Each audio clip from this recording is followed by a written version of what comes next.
श्री गणेशाय नमः। श्री सरस्वती चरण कमलेभ्यो नमः। श्री गुरु चरण कमलेभ्यो नमः। ओम हनुमते नमः।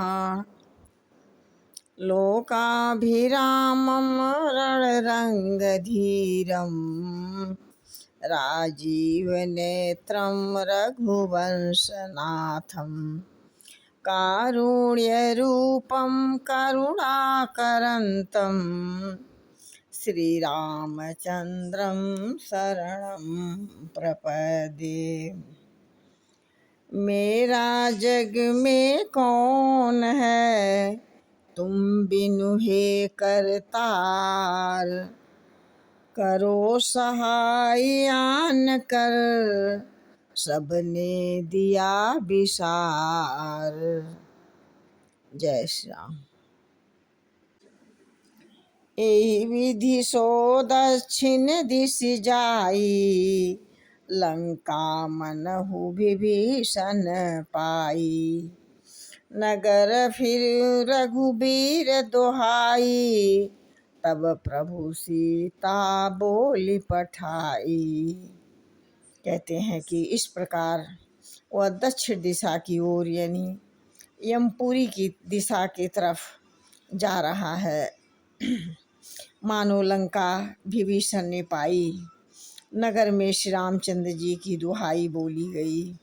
फिर माँ सीता को बुला भेजा।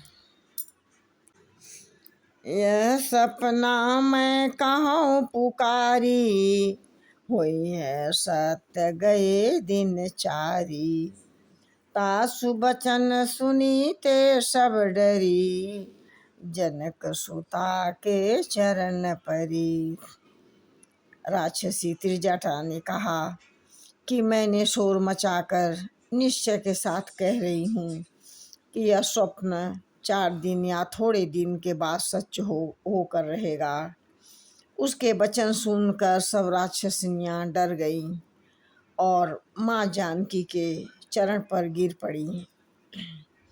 जहाँ तहाँ गई सकल तब सीता मन कर सोच, मास दिवस बीते मुहि मरी है निश्चर पोच। कहते हैं कि तब इसके बाद वे इधर उधर चली गईं और माँ जगत जननी मन में ग्लानि करने लगी। 1 महीने का मौका दिया है, इसके बाद वो राक्षस मुझे मार डालेगा। त्रिजटासन बोली कर जोरी, मात विपत्ति संगनी तय मोरी। तजो देह कर बेगी उपाई, दुसह बिरह अब सही नहीं जाई। माँ भगवती सीता ने हाथ जोड़कर त्रिजटा से बोली, हे माता, तू मेरी विपत्ति संगिनी है, जल्दी कोई ऐसी उपाय कर कि मेरा यह शरीर छूट जाए।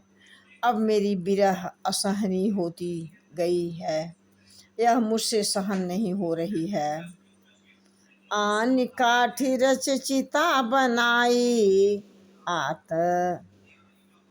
आन काठ रच चिता बनाई, मात अनल पुनि देहु लगाई। सत्य करहु मम प्रीति सयानी, सुने श्रवण शूल संबानी।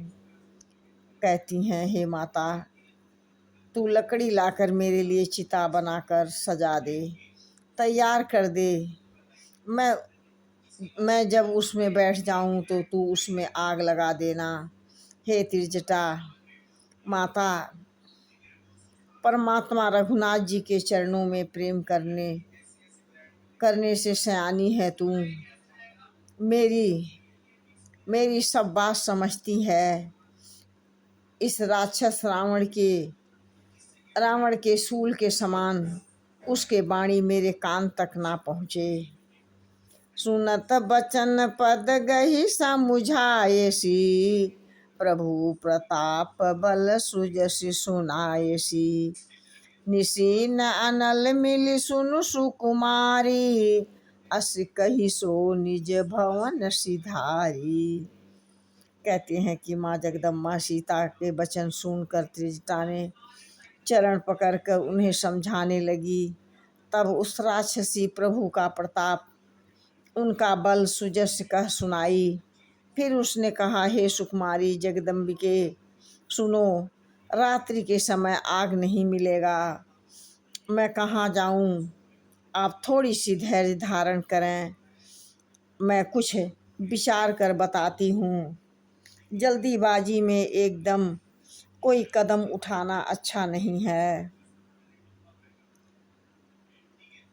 इस प्रकार से माँ को सांत्वना देकर बोली, मैं अब घर जा रही हूँ, आप प्रभु की स्मरण करती रहना और मैं अब स्मरण करती रहना और मैं जल्द ही समाधान होने वाला है।